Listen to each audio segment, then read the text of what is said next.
अस्सलाम वालेकुम फ्रेंड्स। लोटपोट जोक्स के एपिसोड नंबर 8 में आप सबको खुश आमदीद। आइए दोस्तों शुरू करते हैं आज की मज़ाहिया एपिसोड। एक बार एक शख्स किसी बहुत बड़े बुजुर्ग के पास गया और ज़ारों कतार रोते हुए उनके पाँव में गिर पड़ा और गिड़गिड़ाते हुए कहा, पीर साहब मेरी शराब छुड़वा दें।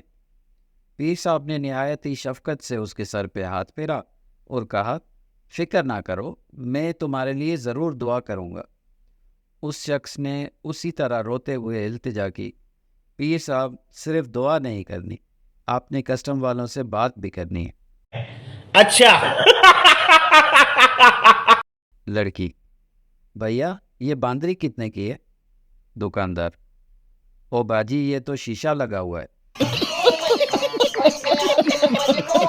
दुनिया के 4 मुश्किल तरीन काम: चींटी को लिपस्टिक लगाना, हाथी को गोद में बिठाना, मच्छर को कपड़े पहनाना और अपनी बीवी को कोई बात समझाना।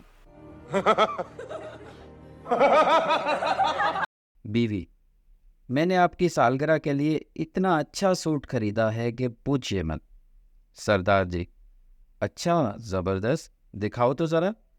बीवी, हाँ हाँ मैं अभी पहन कर आती हूँ।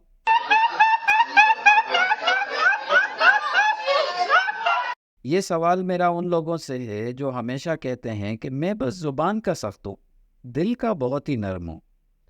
ओ भाई, जब आपकी ज़ुबान ही कड़वी है तो आपकी अच्छे दिल का अगले बंदे ने अचार डालना है। शहर में बम धमाका हो गया। हुकूमती वजीर ने ऐलान करते हुए कहा कि हम लोगों के गम में बराबर के शरीक हैं। हम ऐलान करते हैं कि जो लोग मर गए हैं उनके वारसों को 5-5 लाख और ज़ख्मी हो गए हैं जो उनको 1-1 लाख रुपए देंगे। पास खड़ा हुआ मिरासी कहने लगा, ते जेदा तरा निकल गया होवे ओनू।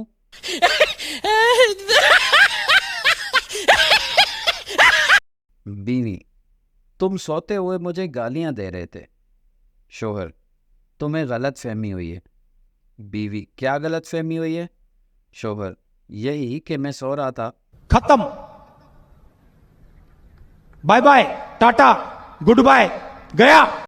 जब खवातीन आपस में खुसर पुसर कर रही हों तो समझ लें कि डेटा ट्रांसफ़र हो रहा है, और जब आवाज़ आए कि दफ़ा करो हमें क्या लेना देना, तो समझ जाएं कि डेटा महफूज हो गया है और अब वायरल होने के लिए बिल्कुल तैयार है। समझ रहे हो? समझ रहे हो ना? जलेबी के लिए मोनस सीगा खालिसतन उसकी ज़नाना खसूसियात की वजह से इस्तेमाल किया जाता है। एक तो ये बहुत ही मीठी होती है, दूसरा कभी सीधी नहीं हो सकती। ये बड़ी अच्छी बात कही आप। रात को कमरे का लॉक ख़राब हो गया। बीवी ने टॉर्च ली और मुझे साथ लेकर लॉक को खोलने लगी। अब टॉर्च मेरे हाथ में थी और बेगम साहिबा लॉक को खोलने में मसरूफ़ थी। जब काफ़ी देर गुजर गई और लॉक खोल ही नहीं रही थी तो बेगम साहिबा का पारा 7वें आसमान को छूने लगा। मैंने डरते डरते कहा कि मैं कोशिश करूं।